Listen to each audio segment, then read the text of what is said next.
DAV school रे आपण मानकर डॉक्यूमेंट डिपोजिट करिवार लास्ट डेट थिला 11 नवेम्बर।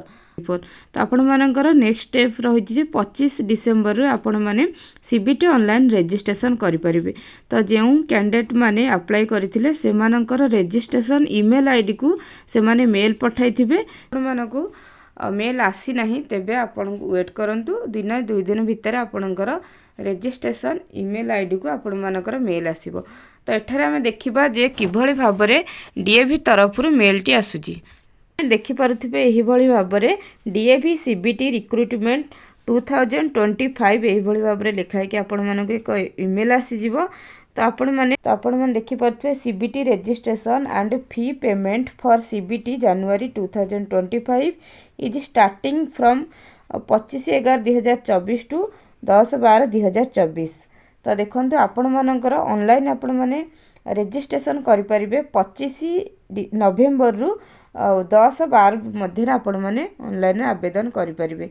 देखो सेथि पय आपण मानकर एक यूजर आईडी एवं पासवर्ड रहिछि।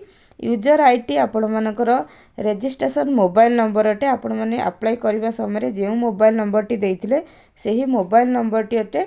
पासवर्ड आपण मानकर देखि पारुथिबे पासवर्ड टी आपण मानकर डेट ऑफ बर्थ एवं मोबाइल नंबर दुईटी जाक मिसिकी रहिछि। आपण मानकर मोबाइल नंबर रो लास्ट 4 डिजिट एवं आपणकर डेट ऑफ बर्थ रो ईयर को मिसाई के आपण मानकर पासवर्ड टी हेबो।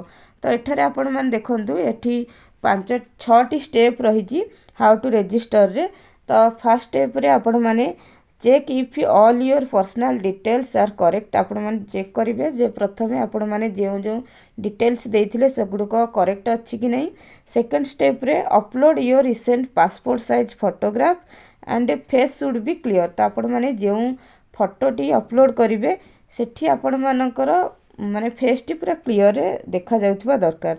थर्ड स्टेप रे upload your signature should be clear. तो आपण मानकर सिग्नेचर को थर्ड स्टेप रे आपण माने अपलोड करिवे जहा कि क्लियरली देखा जाउथबो। फोर्थ स्टेप रे सबमिट द रजिस्ट्रेशन फॉर्म। आपण माने आपणकर रजिस्ट्रेशन फॉर्म टी को सबमिट करिवे। सेथि पय आपण मानको सीबीटी जो एग्जाम रही आपण मानकर सीबीटी एग्जाम पे आपण मानको 300 टंका पेमेंट करबा को पड़िबो। तापरे आपण को लास्ट को आपण प्रिंट आउट बाहर करिवे। जदि आपण मानकर लॉगिन हेउ नाही किबा अन्य किछि एरर देखौजी तेबे आपण माने से मानको कांटेक्ट मध्य मानको ए वीडियोटी भल लागिताय तेबे वीडियोटी को लाइक करबा सहित निजर संग मानक सहित वीडियोटी को शेयर करन। धन्यवाद।